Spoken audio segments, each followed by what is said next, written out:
How you doing, folks? You're watching Live with Onrie, and I'm your host, Onrie Company.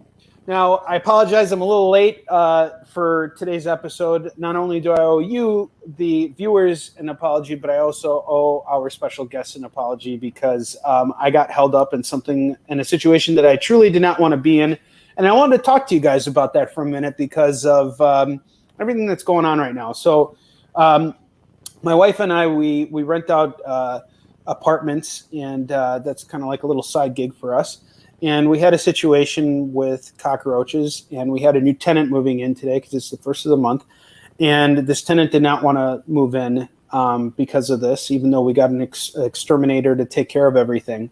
And she wanted to come by and collect her security deposit and give us back the keys and all this stuff. And she was very aggressive with us. In fact, she was so aggressive, she brought her very aggressive sister with her to kind of like make sure that we followed through with everything.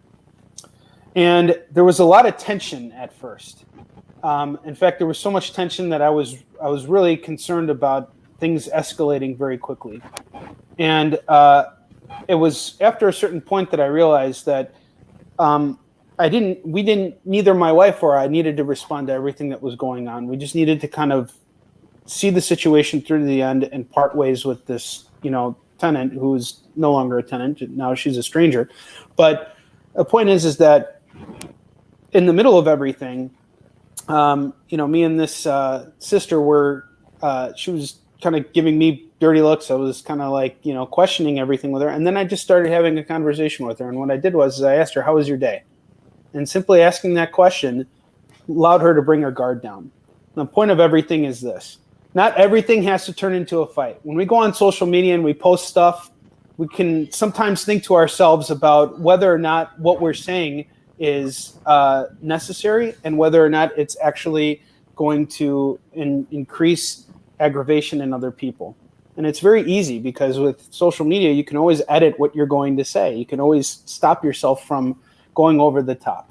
And I do believe that peace is possible. And there is one other thing I believe too, is that starting a fight is much easier than ending it. And without further ado, I'm going to bring our special guest on because he's got a lot of interesting stuff to say. The best part of my day today so far, my shitty day today, was that I got some time with my morning coffee to enjoy his work. And his work is beautiful. I just read it. Freak Snow, awesome book. And our guest is here. KEVIN RODITELI. Yo, dude. How you doing, sir? What's up, dude? I love the hat. How you doing, sir? Yeah, BEHEMOTH Publisher, super cool dude. I'm happy to work with those guys on this book that you just read. They are actually a publisher and releasing it in the Diamond preview catalog. It's in solicitation in October for release on December 2nd. So December 2nd? Yeah, December 2nd is going to be in store. So we are there with a graphic novel for the Christmas present, so that's pretty badass. Dude, you know what's cool about that is exactly 11 years ago, Yi Sun-shin came out on December 3rd. So not December 2nd, but the 3rd, but close enough, right? That's awesome. Congratulations to you with the release of your new book. And I want to give you a chance. Tell us who you are, what you do, all that wonderful jazz. I do a lot of stuff, dude. We could be here for all day. I'm an entrepreneur and a writer as well. So I always say that we love the term in comics day job, but it's not my day job because comics is part of my day job as well. But I am a marketer. I own a marketing agency. So I make marketing campaign for business and stuff like that. It's more local stuff than on the online. So I deal with marketing for other companies. And I make comics. And I have another company right now that we've been on that for like a year behind the scene. We're going to announce next month, but it's related to BEHEMOTH. Those guys, I'm making a company that's tight with them. So if you know comics, you can understand that what I'm doing when I say I'm making a company with a publishing company. So I'm working on that. I'm also the co-owner and director marketer of a convention that is named Cosplay Fest.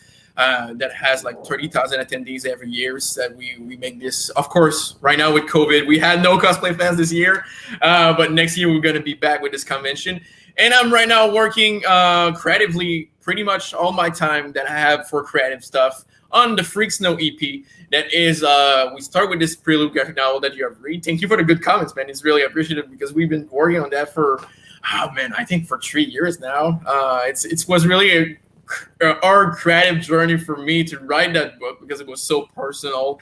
If I could say that the main character is pretty much me. It's kind of a metaphor of all my my time as a kid and how I pursued the adult world as a kid. So it's kind of a big metaphor for me. It was a really big writing process for all this thing. And just after the month after in January, we start with an ongoing series in this world as well that take place 3 years after the graphic novel we released on December 2nd. So that's pretty much what's going on right now. That's excellent. And I want to speak to that for a second. So you said Freak Snow, which, by the way, guys, if you haven't checked this book out yet, it is fucking amazing. I just tore through it, literally one sitting, 75-page graphic novel, totally got through it. And there are two different art styles. And here's the thing. Normally, I really hate when art styles jump around because it gets really conflicting. But here in this book, it's all intentional. And the art styles that are chosen totally fit everything that's going on. And I want to really dive into the story of Freak Snow. But before that, I just want to speak to the fact that you said that it took you 3 years to bring this book to life. Yeah. So tell us, how did you get from concept to the actual point where it's done and out there? This book was really different in the regular comic book, I could say, for me, because different than the ongoing series that is more action and fun, and we just want to make something entertaining. And this one, I was really approaching it like an indie filmmaker. I was really into the stories, was really a mental battle because I was fighting some demon while personal demon while writing this story. I was talking about parenthood. I was talking about what's the power, how I feel into this world, everything that I hate, and what I would say it's a really political book at the same time, not being. It is absolutely a political book. I talk about a lot of subject. It's more just I was opening my brain, and everything that I hate, I did put it into this book, or not. It's not a great world, but everything I want to open a conversation. Like you read Freaks Now, I want people to actually start a conversation, and actually just meditate about things, and I hope that will succeed. I mean, it's really like an ambitious thing to say, and when you create something, it's just like I want this piece to create a conversation and I hope we succeeded. But I think you did succeed. Actually, as I was reading it, there were some scenes that really spoke to me. Even just the first page where you see the mother shot with the pregnant mother shot in the head. You know, you never think about these things of what happens to the unborn child. And, you know, I like how you immediately dove into, you know, this world of gods and that they have these plans and that it's almost like a business. Like everybody's got their roles to play. Everybody's got, you know, everybody's got to be like a prophet or a follower or something. Yep. And it absolutely does that. And what I really like is is how cerebral the story gets. It's really great stuff. Another thing I want to point out too is you mentioned that it's political, and you, Kevin, are actually our second international guest because you're based in Quebec, and we're not that far from each other. But regardless, you know, you're coming at it from a very different perspective. Sure. And this is I definitely felt that this was a very personal story to you, and just everything about it too. The lettering was done very unorthodox compared to like what we see in most comics, you know, and I liked it. It actually helped move the story forward. It almost felt like the lettering in itself each panel was making its own personal statement.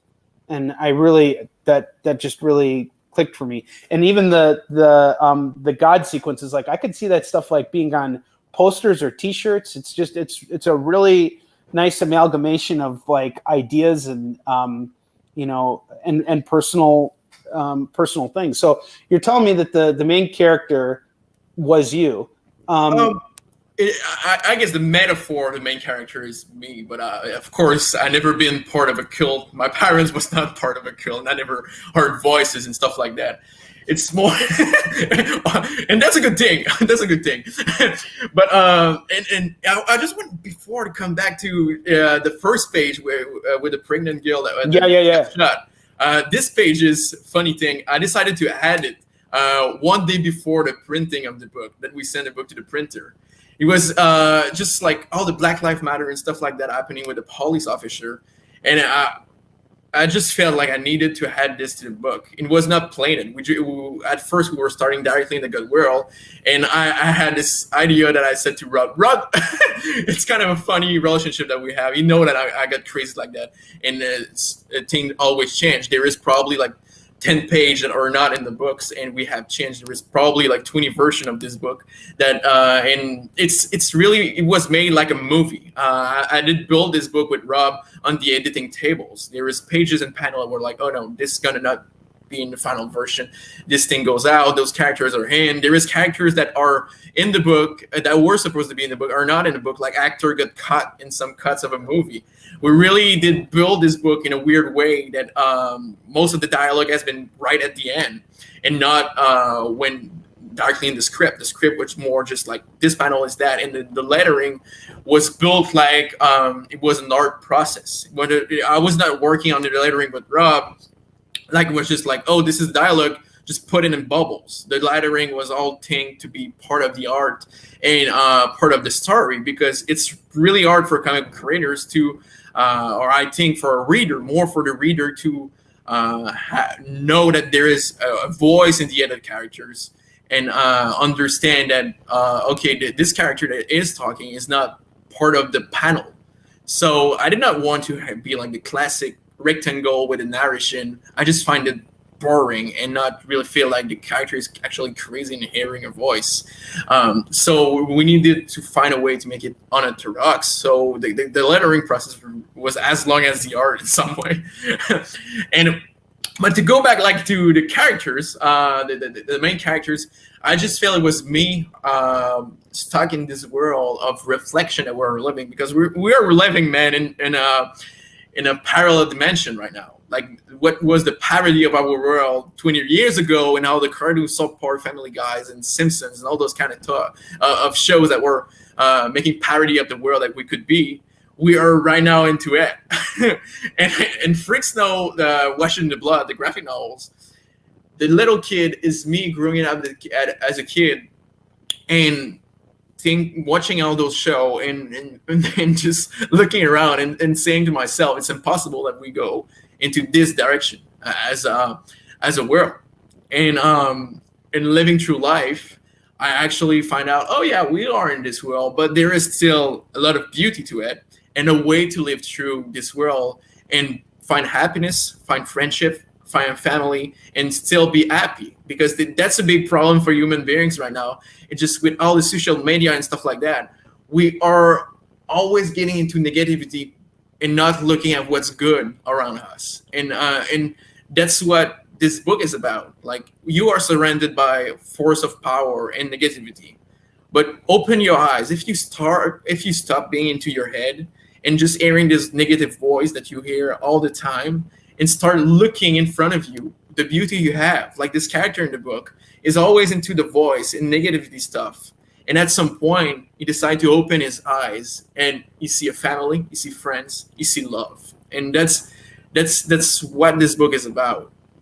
And I think that I think, my friend, is a very extraordinary and very powerful message that I think we need to hear more right now, because I don't know how familiar you are with what's going on in the United States. I think it's kind of hard not to, because we're like this big train wreck that everybody can't help but look at.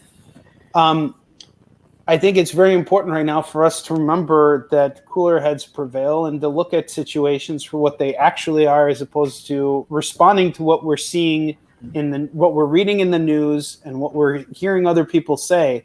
And you're right. If you want your world to just be this closed tunnel vision view of what social media has to present, it will always be dark. It will only get darker.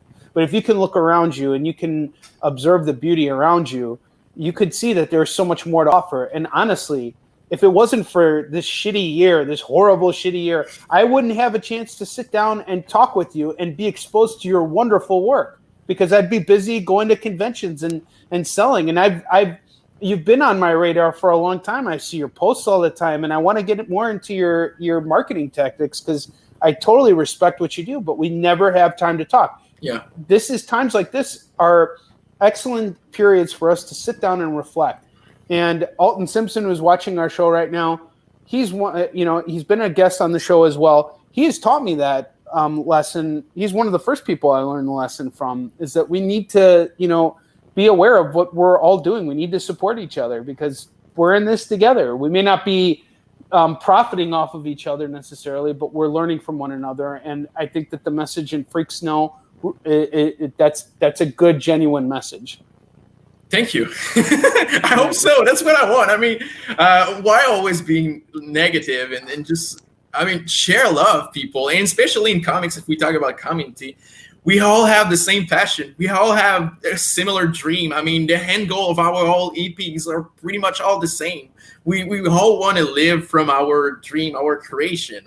So, guys, and gals, stop being at war. I mean, we are all different. We all have different perspective, and I guess that's the beauty of our world at some point, that we all have different origins. We all have different political belief and stuff like that. That's normal. We are like that, and we'll always be like that. Our system is made for making us separated at some point. But you have a same dream, a same passion when you make comics, when you write a film or whatever. You just want to create and be happy, share your thoughts about the world, and that's the beauty of it. So if you are a comic book creator, just love every comic book creators. Absolutely. Even if they're assholes, learn to respect their work at least. It's like, and there is something to learn from everyone. Even the people that you hate, most of the time is actually from those people that you're going to learn the most. Yes, because absolutely. You hate them for a reason. Yes. Well, let's go back a little bit, because you mentioned that you love comics. That's why you got into them. How did you get into comics? What was your first experience like, and what was that aha moment when you were like, I need to do this for a living. This is my path. Dude, I have a really weird process with comics, because I did start reading comics really lately, because I was a movie guy, and for me, comic book was just a thing for kids. Like Spider-Man is for those kids. Was any AP I can name that from Marvel, DC to me was for kid, and I did not know, or yes, I was aware of, but I was not going into comic book store and stuff like that, because I was aware of indie comics, and there was some stuff that were cool. But I really got into comics when I did watch Watchmen by Zack Snyder. I just got out of this theater when I watched this movie, and I understand, wow, comics can have a message. Comics can be something that brings something to the world. Comics are probably something cool. So I did go to the comic book store and buy the Watchmen graphic novel after getting out of the theater. And I read that book, and I was like, okay, damn, I need to read more comics. And I did start to be really into comics. And funny thing, I did become business partner on the comic book store, my local comic book store at that time.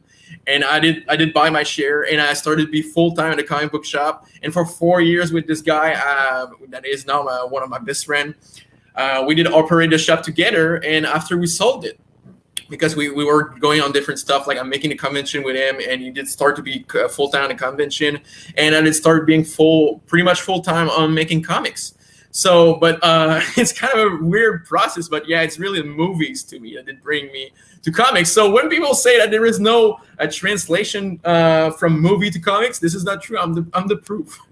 Absolutely. And your dedication to the platform of comics shows it, because there are people people get into comics for a variety of reasons. Some of them want to get in there because they just simply don't care about the actual comics. They just want to see their stuff get adapted to film. Whereas you could have probably, if you wanted to, could have just gone straight to the movie thing, but you got sucked into the comics game because of a movie that you saw that had a tremendous impact on you.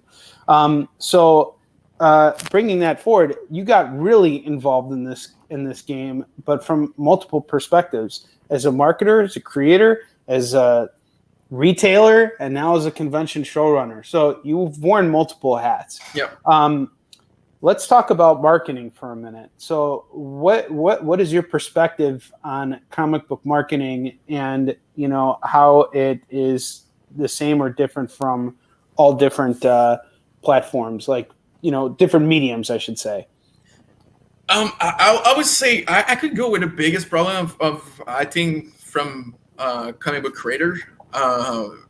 So let's start with the foreign one, because I consider myself foreign because English isn't my first language, as you can hear. Like French is my first language, and of course I'm not in Brazil or any country that are in Europe more far away from the U.S. But still, I'm a foreign guy, and just with the internet, especially in comics, because there is a lot of foreign artists with a lot of talent, foreign writers as well. It's really easy to bring your script to the US, take an editor that speaks English better than you and just work with him if the language barrier is a problem.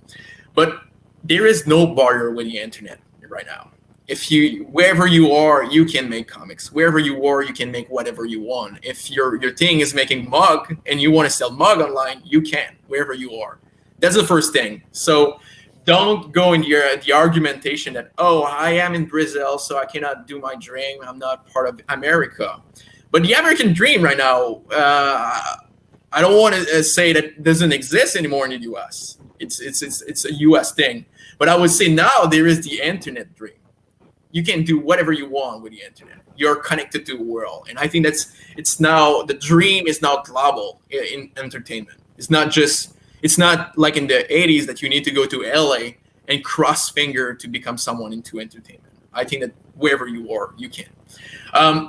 But the biggest problem right now in marketing, I think, with comic book creators, it's a one-man army game when you start. You don't have like a marketing team, and you probably doesn't have a publisher. You're self-published, and etc. So most of the creator, what they're going to do, the first mistake is really spread onto all the platform and not having the time to do it well on any of those platforms, because they're like, oh, I need to deal with my Twitter, I need to deal with my Instagram, I need to deal with my Facebook, I need to deal with my TikTok now. So it's really hard for a one-man army, because you probably have like a 40-hour day job, a family, a wife, plus you need to write and create beside that. I mean, you have a maximum of hour in a day. So my first advice, if you want to start into comics, start with one platform. Build a fan base on that platform. Once you have built your fan base and you really feel comfortable on that platform, now go on a second one and export your people. For example, you start with Facebook. You say, hey, now I got a Twitter. Export them. And now try to master Twitter while not forgetting Facebook.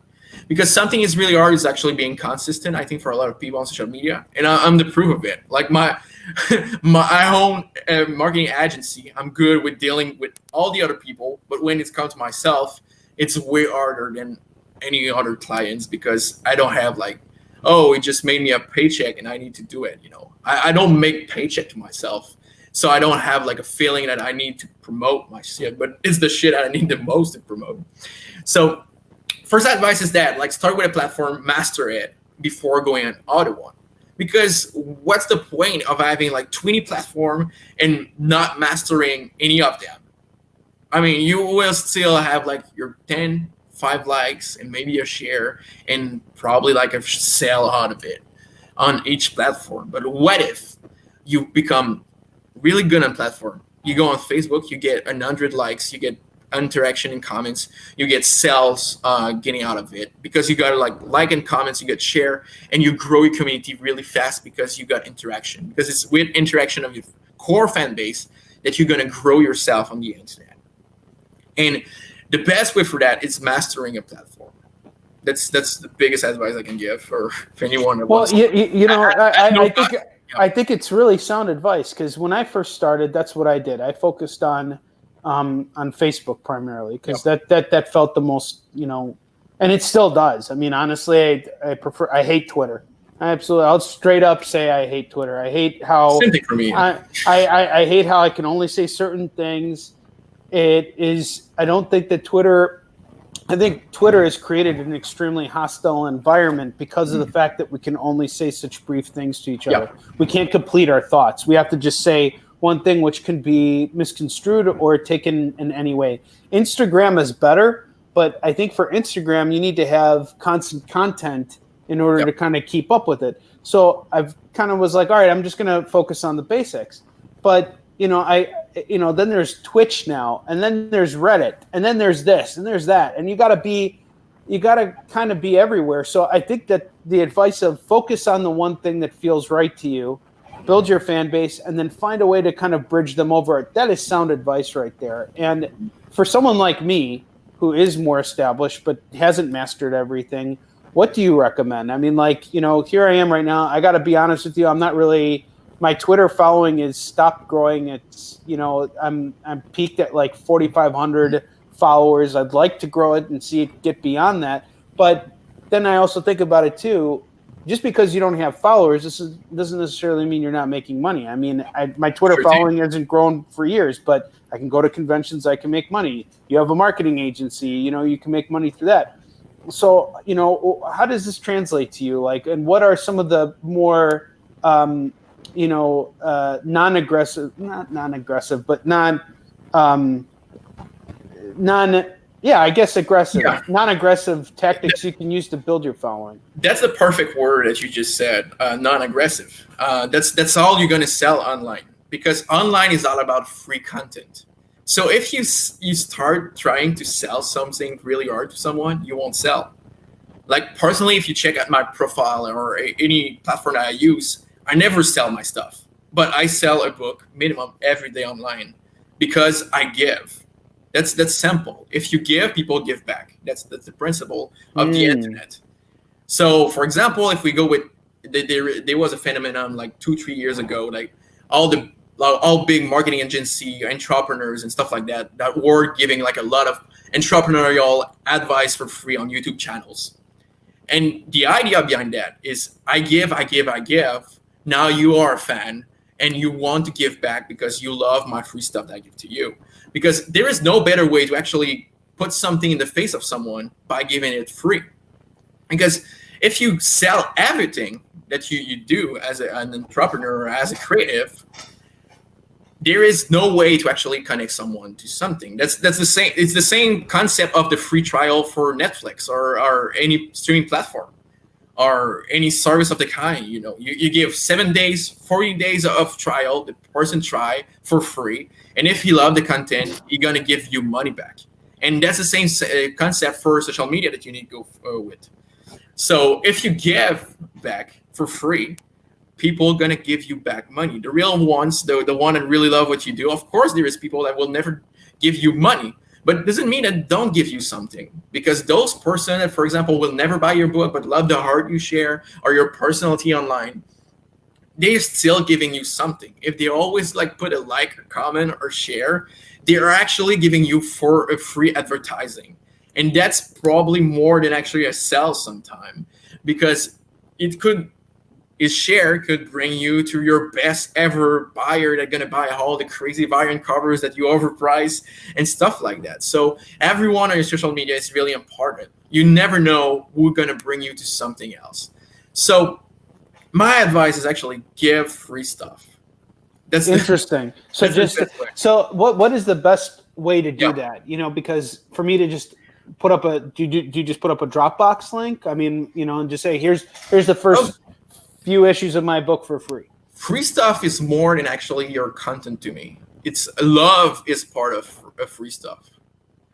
Just saying to people that you love them, that you love their work, and just making a positive post on social media is free stuff. Because there is nothing that has more value in the world we are than love. And of course, if you don't think it, don't say it, because of course, yes, you get yourself in trouble. And not just that, it's if you sound fake on your social media, no one want to follow your personality. Like they want to follow someone, they don't want to follow a character, because if they want to follow a character, you're gonna go directly to DC and Marvel that sell character and not creators. When you make an indie comic, you're selling a creator, not just your creation. As a creator, you are the brand, and so it's important to be yourself and be your personality, because it's that thing that's gonna connect with people, not your weird egomaniac personality that you're gonna share, or some people share, for example, on social media, that just try to be another person that they are. they want to follow your journey. And I think that you do it really well. Like I love your social media stuff because of your katana convention. I'm like, this dude is fucking. I haven't had a chance to wield it all year. I'm so sad. When I see that, I'm just super engaged in what you do, because I just feel like, hey, I'm following a warrior right now, and I want to see his journey, and that's what social media should be about. Share your journey and give free love and content. And for example, what I sell at my marketing agency is what we call the triangle of connection with fans. And that's the package that we sell. It's a package that we sell. It's we sell connection through email and SMS newsletter. We sell, of course, targeting ad, and we sell all to give free content. And that's a triangle, because when you give free content, you collect the email of that person. You collect, you make them like your page, you make like their Instagram and stuff like that. And of course, there is the free ad that is going to be used to share your Facebook ad, for example, or Instagram ad is the way that you're going to say to people, hey, I have something free for you. And they go to your link or whatever you give free. And in exchange, it's just like, hey, can you like my page? Hey, could you follow my Instagram? Hey, could you give me your email? And with your email, for example, for this show, if you had like a list of email, you can say, hey, I'm going to be live and we're going to talk about this. You go live into the description of the show. You give something for free to your people or contest. Like, I thank you guys for being part of this live, like through the email marketing and what we just did. In the description of the video, you're going to find something like preview of my new book there, or you're going to find, for example, a giveaway that I'm doing. I'm going to ship to someone of the viewers a free copy. And in exchange, you ask for a like on all your platform, or just whatever you want actually in exchange. But you make people happy, and it's great social media content as well, because when you're going to ship that one copy that probably your cost is around a few cents or $1 or $2 maximum, so it's not a big expense. You created a content, you make someone happy, you ask this person I'm going to receive your book for free in the mail to take a picture with it. So you have a fan with the book and like, hey, thank you, Onrie. Yeah, you just give me the copies, and create like a circle of interaction with fans, and that will never stop, because and that's the way that you need to go with fans, because they are the one that makes your living. So it's not giving for free a $5 item maximum a month, for example, that's gonna create something that's gonna put you in bankruptcy, because you did give something, you probably just generated 300 of sales out of $5. So people think too much about actually less if you think about the price of the item, but what it actually costs you to produce it is far less than $5, because $5 is what that covers your cost of production, but it also covers it's a profit, right? That's a profit. So yeah, no, I really love that. I think that's a great approach that I think about that, because when I go to conventions, that's always how I start. I always give free shit. I give you a bookmark. If you walk by my table, I always ask people, hey, can I tell you about my comic? And I give them a bookmark. Sure. Because what does the bookmark do? First off, it's actually something you can use. And it's a way for me to break that barrier from, getting people to say yes. If you can get someone to say yes to one thing, your chances of getting them to say yes again is increased by probably about 50%, right? Totally. So when you give them something for free, they got that. But not only that, the bookmark serves as a place mark for them that even if they can't buy it now, they can buy it later. Now, the one thing that I will say, Kevin, is that I never really understood how to translate that to social media and just to the internet in general, because with Kickstarter and I'm planning to do another campaign at some point soon. I don't know when exactly, but I'm always looking, because the one thing I hate about Kickstarter campaigns is that it's that constant bombardment of pushing and pushing. And you're in the middle of a campaign now, right? Yeah. So we're actually shipping stuff right now. Okay, so you're in the fulfillment stage right now. But let's go into the moment of you being in the middle of a campaign, and we all know that the middle of the campaign, that's when things start to really suck. You start to see people pulling out. You're not getting as many backers. It's just a lull. How do you kind of fight through that process and keep yourself level-headed, because you don't really see that. Like when I'm in person at a convention, Yeah. it's very rare that someone is going to come up to me and say, hey, I need you to give me back the book that you just sold me. Most people kind of buy the book and they move on. Sure. Very rarely do I find myself in those situations where I need to do that. On the internet, it's a completely different thing. People can pull out very easily. So how do you kind of manage that and keep things kind of light and going? So Kickstarter, it's a game for the backers. They are playing a game at the same time and buying a product. It's a community thing. It's a family thing. So it's really important to keep that in mind all the time that you're going to run the campaign, and being prepared before, because the biggest problem with creators going on Kickstarter is they have no plan. They just actually push the launch button, and after they're like, oh, okay, I'm going to make 20 Facebook posts today. And that's not the right way to do. Like personally, when I run a campaign, I post about it on Facebook, maybe just in the milestone or when there is something going on, but I will not post daily because it would just crash my engagement and make no sense. Like more posts just mean less people see it. That's all social media work because of the engagement algorithm. Then if someone doesn't interact on your previous posts, it will not see your next post, because Facebook see, for example, as Facebook, that he is not interested in your stuff because he did not like the last post. So when you in a social funding crowdfunding campaign, if you post, you actually kill your social media, and you that's why actually most of the time people say, hey, in the middle nothing is happening. It's just you're not reaching anyone anymore. So because you crashed your engagement. And the best way to actually fight this, it's always being in the milestone. So put your goal really low. Me, I don't put my goal where I need my goal to be when I do a campaign. I put it at the minimum where I don't lose money, but I don't make money. That's exactly what I did with my last campaign. Cool. I was like, you know what, $3,500, that's going to cover my print costs. Fuck my production costs. But if I can get more, then hey, that's just icing on the cake. And and I agree with that. That's a great strategy, because now that takes pressure off of you. You can hit your goal, and then everything else is icing on the cake. Please continue. I'm sorry. So you control your anxiety like that. Like all your stress is not there because you know you're going to be funded for sure. But you control your community as well, because you can put stretch goal as fuck. You can, for example, your cost was at $2,000. You can go and you want to raise $5,000 because it's there that you start making money. You can go, okay, at each $500, we had something to it, but it was already planted in your goal.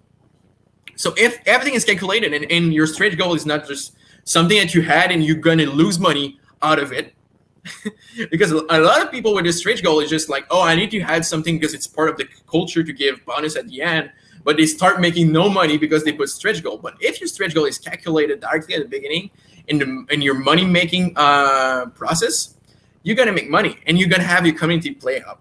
So for example, you have a goal that is calculated directly at the beginning of your campaign, and you know that you're going to do it in the first 24 hours, go for it. 24 hours, boom, we are funded. Now, tomorrow, let's go, guys. We reached the next stretch goal that is really close because we put all the stretch goal really, really close to each other's. So boom, another stretch goal. You still go up in your social media because people are happy. You just break a stretch goal and they want to congratulate you. Other creators are, and so your like are still there. Your engagement is still there.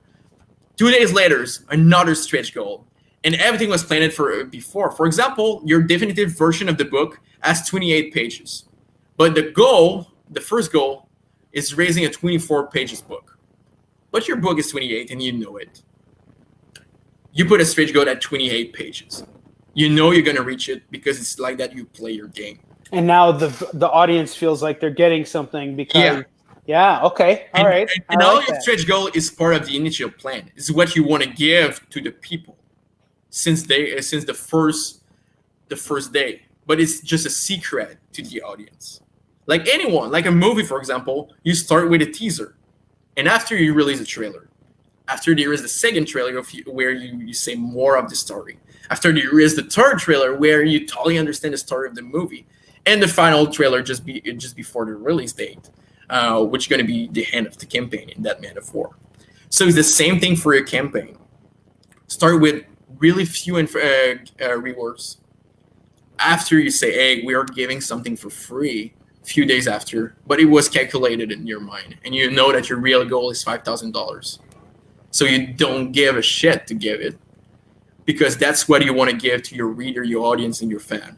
And you know you will give it because you're playing this game since day one with them. And they are unlocking stuff.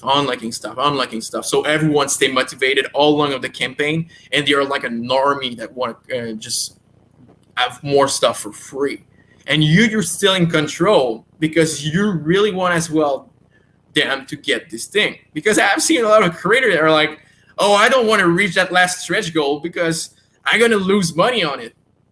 Dude, why did you why did you put it as a stretch goal then? Yeah, absolutely. Well, here's another question for you, Kevin. So in that case, I hear everything you just said, and it all makes perfect sense. It all sounds like sound strategy. So what would be your suggestion for how often you post in the middle of a campaign? Not just in the middle, but throughout the campaign. Because when my strategy last time was 3 times a day, once in the morning, once in the in the middle of the day, and then once in the evening, every fucking day. And I hated it because I was just always thinking about, well, what did I post now? Based on what I just heard from you, I was thinking to myself, like, what if I just posted one thing a day as opposed to every fucking hour, every fucking day, and just not getting those hits?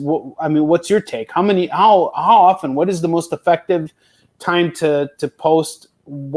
How many times? All that. Social media is creation as well. So if you are a good creator, you are not going for quantity, you're going for quality. So when you make your post on social media, and especially with a campaign, because crowdfunding is about the crowd, it's saying it in the word. So your post should be about the people and not about the campaign. Most of the creator would just put the link and say, oh, we are 44% funded, let's do it. And no, that's not like that. It should work. How do you want to get the interest of someone? By asking money.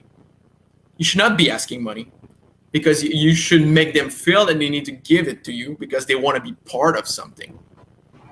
And when you ask to someone, they are not part of something. It's like, for example, your bank. If they put fees into your bank account, you don't feel like you're part of something. You just feel like, oh, my bank is taking its fees. Fuck. But if for example, your bank will call you and say, hey, Onrie, I just found a way to actually give you a grant for your comics, you will feel part of something. That's 2 different things. And the bank will still make money because they will make a cut on your grant.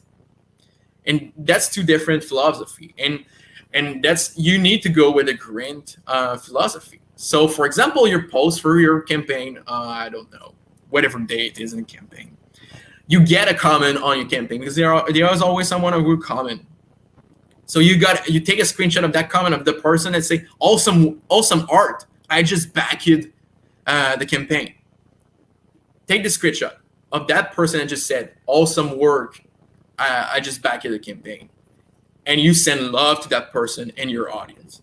Screenshot of that. And in the caption of the post, you say, thank you, dude. It's really appreciated. We've been working on that book for so long. It's a pure pleasure to be sharing it with the audience finally. Thank you for being part of this. And then you put the link. It's sharing it in a way that's showing your appreciation for the fact that someone is appreciating your work. It's that give and take thing that you're talking about that I think really speaks. And you know what, Kevin, you're probably the first person I've talked to about, social media marketing that has really, you've really penetrated my brain in the sense that I'm starting to see it differently because it feels so remote. It feels so automated too. It's like when there's a difference between me posting something on social media saying, today I have my book coming out, and me being out at a convention and being like, today I got my fucking comic book coming out, buy the fucking thing. Yeah. It's a you don't feel the excitement. You don't feel the tense action of it. And it's also even like this show, right? So right now we have 4 people viewing the show. but over time, those views are going to go up. Sure. And it just takes time. But of course, when you're in the middle of a campaign, who has time? You're on the clock. And I've always been very put off by it. But just what you're saying right now is the internet, it's all about free stuff. It's all about giving and taking, giving and receiving. Yeah. And I like your approach very much. It's very optimistic and it's very real. I mean, a lot of the stuff that you're talking about, I've implemented and seen a return on. Probably not to the extent that I would want to, but it also could be because I didn't think things through. You were mentioning earlier about stretch goals. See, with my last campaign, I had a great stretch goal, which was if we reached a certain amount of money, we would have a print done, and the person who would get us over that would get to decide what the art would be on the print. That's cool. And that was awesome. But then the next stretch goal was only going to benefit one person out of the whole group, and no one was really interested in donating that much money to get to that next stretch goal. And I think the lesson I took from it is that it's better to have multiple stretch goals like that. Yep. Give people more prints. Give people things that are not going to cost you a lot of money. Like Christy Shin, she does all kinds of different things. She's got little pins. She's got tarot cards in her. Yeah, I love her character. It's so funny. She's out there. She's she's not afraid to say it. Just like you did with Freak Snow. She's not afraid to say what she's feeling. And I think that there's something to be said about that. To really find unique ways, and it takes research and it takes time, like you're saying, to find what those stretch goals are. I think that's where the plan should be, because that's where you have an opportunity to really make money and give incentive to your people. And I think that's one thing I may not be thinking enough about is that incentive. When I'm at a convention, I always give people discounts on books. Right now, as we're in this crisis, I'm still giving people those same deals and throwing in free shipping for them whenever they buy anything from my site. But like online, it's you don't think about these things. You're thinking, I need to raise money. So how do I raise? You're not thinking about how do I raise less money. You're thinking about how do I do more money. So but I like how you broke it down, and you're telling me that you're getting people are buying books from you on a daily basis. That's huge. It's huge. I've never seen that kind of traction for myself personally through the internet. The internet is a very difficult beast to mount. And that's the thing that people need to understand. Is internet is like real world. We are not in front of each other. Like I cannot bro fist you right now, but humans are still humans. And what human love, I think each human finally, what we want, if we go directly down into our soul, is to be loved. That's the number one thing that we all want. I don't think that any human, or if not, you're a total psychopath. You want to be loved. So, and when you create and you have people buying your stuff, so you have the chance to share your brain, something that you have inside your brain that no one can see. The only thing that other humans can see physically is your face, your body, and what you are physically, but it cannot enter your brain. So you are part of those humans, have the chance of having other human intrigued enough to go inside their brain. It's fucking crazy when we think about it. You got the chance of other human buying your stuff and saying, okay, I'm going to go inside the mind of that guy. It's pretty insane when we think about it. It is. But, that's the thing I love doing, especially right now, because I didn't do that before. And I've backed your campaigns. I remember I backed Galaxial. And again, same art style. And Kevin, I can't tell you enough. You've got a really good eye for artwork. And I really, really enjoyed Freak Snow a lot. And I'll be honest with you, if we weren't in this crisis, I would just not have thought to myself, I need to stop and I need to read what my contemporaries are doing. I need to see what everybody else is doing, because we learn from each other. Yep. And getting acquainted with your work, it helps me with future work that I'm doing, and, cool.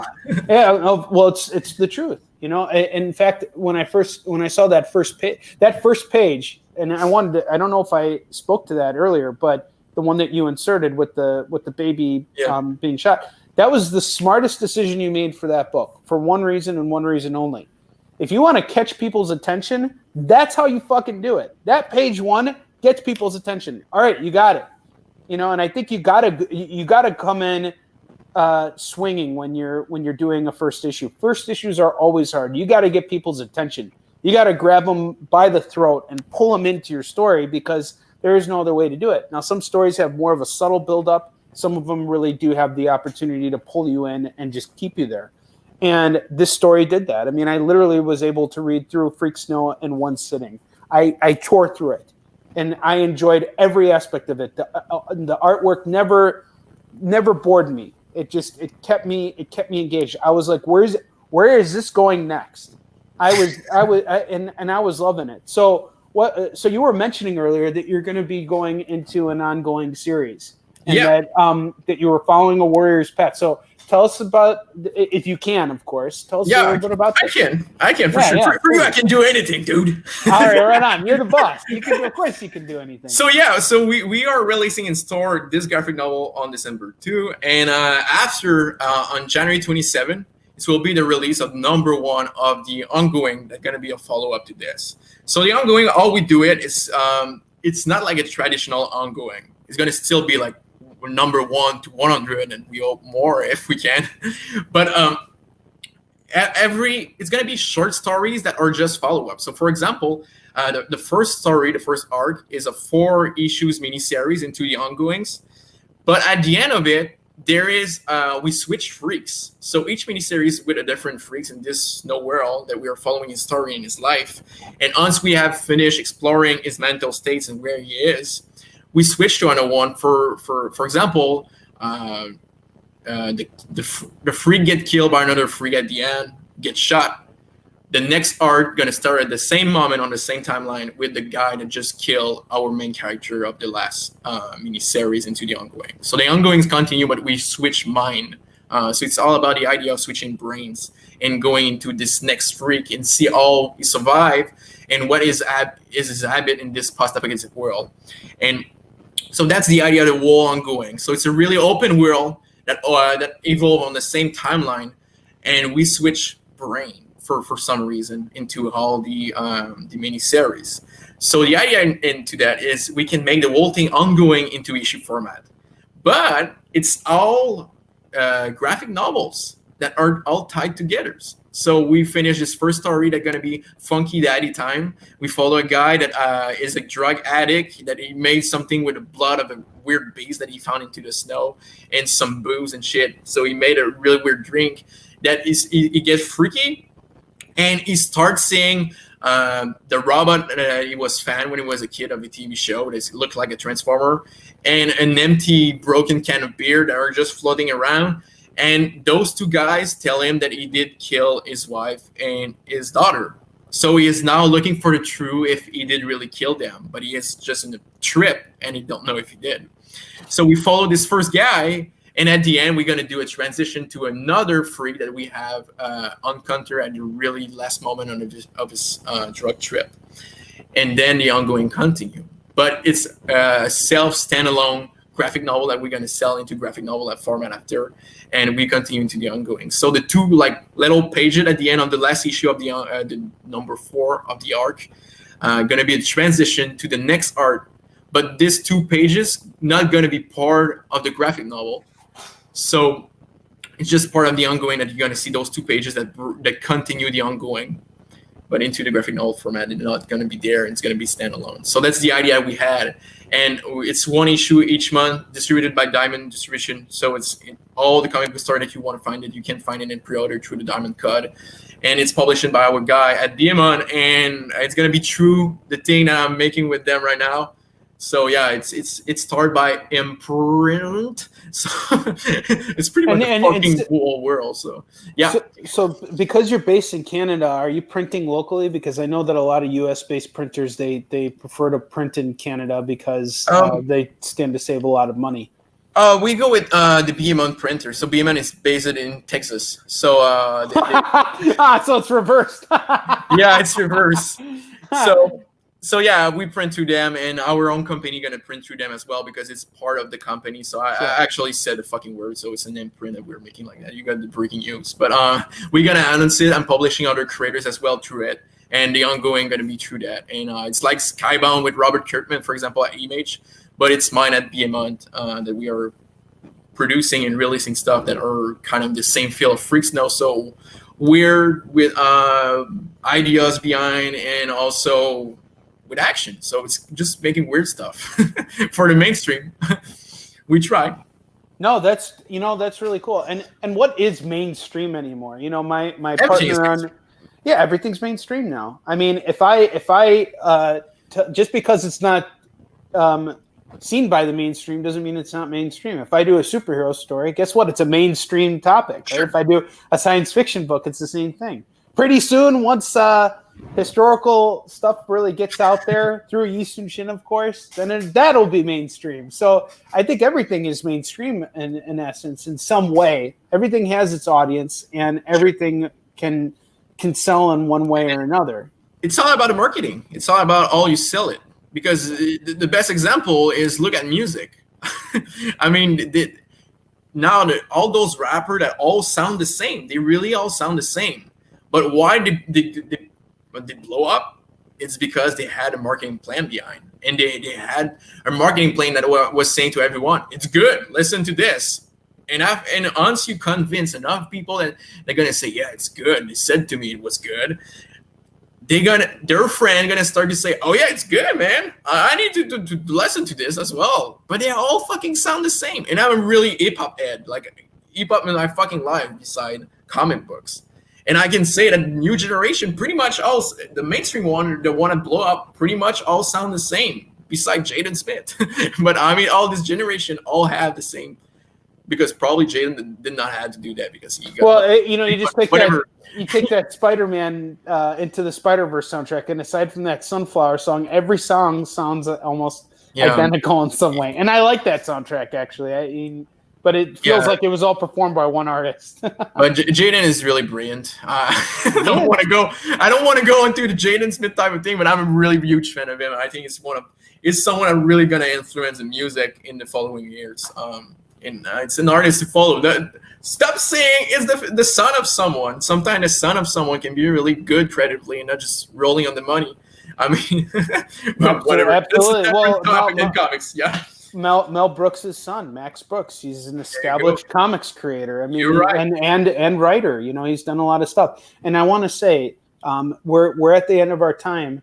But before we end this conversation, I just want to say, I have gotten so much perspective from you today. I think that you really strike me as someone who is extremely confident, believes in himself, and knows how to sell the message that his stuff is worth looking at, and that you care about your audience. You care about everything. And I think that is the most essential thing about comic creators. That's what we need to be focusing on, folks, is taking care of our audience, loving each other, putting aside our differences and focusing on the things that bring us together. And what brings us together? Comics.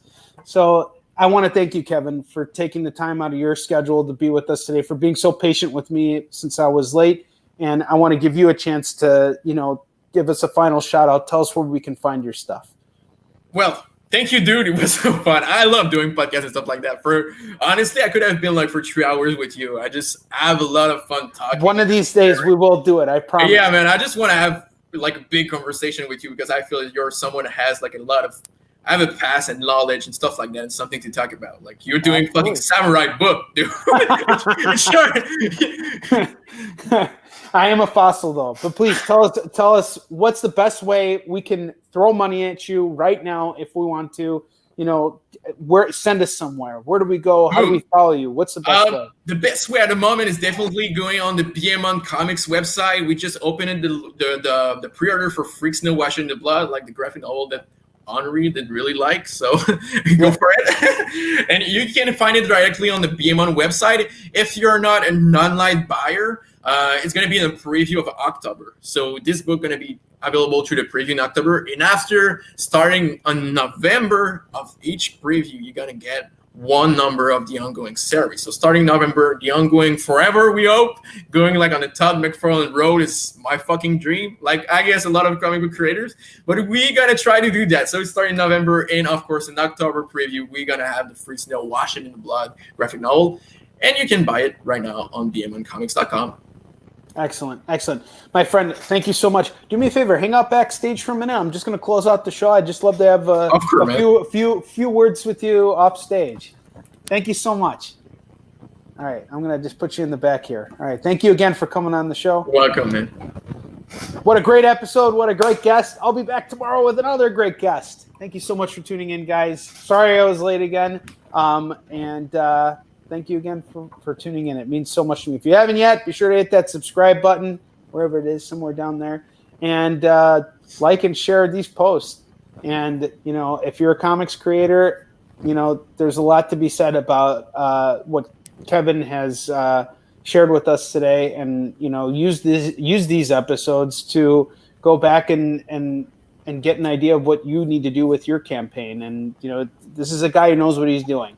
So, I will see you guys tomorrow, and until that time comes, onward to victory.